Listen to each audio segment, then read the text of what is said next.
Sir, first of all, I would like to thank Dr. Tanner for taking the trouble of attending this. We are indeed encouraged by your support to this very positive, very humane initiative regarding our people, our problems, the problems of Pakistan, the problems of the tribal areas of Pakistan, the problems of Pakistan and Afghanistan. And we are here, we have had some very positive, some very friendly, some very supportive discussions yesterday. Of course, I have been inspired to make a comment by what you have said in your opening remarks, and I'll don't mind, sir, bear with me. I'll just pick up from the fact that you would like to talk to the devil. Unfortunately, sometimes it is difficult to decide who's the devil. The Iranians call the Americans the great Satan, which means the biggest devil. And the Americans call them the axis of evil, which means the devil. So, sometimes it becomes very difficult. So the moral of the story is that I think you have to talk to everybody. Secondly, sir, things look different from a distance sometimes than they are when you're on the ground. This is what I have learned as a soldier. That's why they say there is no replacement. There is no alternative to going on the ground. From a distance, things look quite different. And also, when you are not directly affected by the events, they look simpler. But when you get involved, sometimes you realize they're not so simple. I'll just pick up one point in that, the border issue that you said. And you said that the two countries, if they don't disagree on the border, and you refer to it being an unjust border. Maybe, I don't make it just, maybe it is, I don't know. Thank you, sir, for that adjustment. Sir, we accept that as a border. Pakistan accepts that as a border. And it has been our enduring, determined resolve to stabilize this border. For the last 60 years we have been trying. We have begged the Afghans. We have pleaded with them. We have used every possible mode or technique under the skies to try and tell them that, look, we are brothers, we are neighbors. Why don't we live together? Why don't we just this is the border. After all, this was the border for 100 years. So what's the problem now?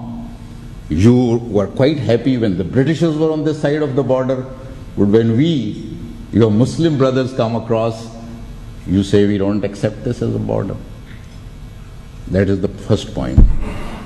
They claim is the fact that this divides Pashtuns on both sides of the borders. Excellency, I am a Pashtun. I belong to that area. It may be knowledge to some of us in this room that there are more Pashtuns in Pakistan than there are in Afghanistan. And if today we were to decide this border on the basis of the Pashtuns not being divided, I am afraid Afghanistan right up to Kabul will fall into Pakistan. It will not be the other way around. No part of Pakistan will go into Afghanistan. Half of Afghanistan will come to us. Maybe more than half, I think 60%. Because in my view, 60% there are Pashtuns. They will be the losers, we will not be the losers. So, on no basis of, whether it's on the basis of geography, whether it's on the basis of history, whether it's on the basis of adult franchise you want to call it, or whatever basis, they will be the losers. Because even if you go in history, Afghanistan was ruled from Delhi for a very long time. or from it was ruled from Isfahan and in Iran, or it was ruled from Bukhara and Samarkand and Tashkent in Central Asia. There was no Afghanistan.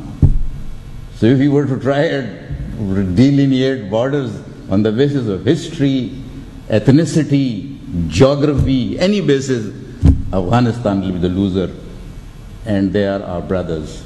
We won't like them to be the losers. And secondly, Excellency, who would like to be a part of Afghanistan? Just tell me today, which human being would like to be taken out of another country and be a part of Afghanistan? I am sure there are 2.5 million Afghans who have come to Pakistan, who are living here and they don't want to go back to Afghanistan. So how do we expect a Pakistani to become an Afghan? That is the reality of the situation. Unfortunately, there are vested interests in Kabul who are just raising an issue. On the one hand, they tell us to seal this border. Don't let anybody cross. We are held responsible by the whole international community. On the other hand, they tell us this is not a border. Then what do we seal? Where do we seal it? Who cares? Because if it's not, they don't accept it as a border, then let anybody go, whether it is Al-Qaeda or whether it is Taliban or whether it is Baitullah Masood, or let anybody go. We have tried our best. We wanted to seal it, we wanted to fence it, we wanted to mine it, we wanted to go to any limits. And in accordance with all the international. You know what is happening there, Excellency? Only on the at one border post, there are 30,000 people crossing every day. I don't know, Excellency, you might have heard of that. We tried to regulate it.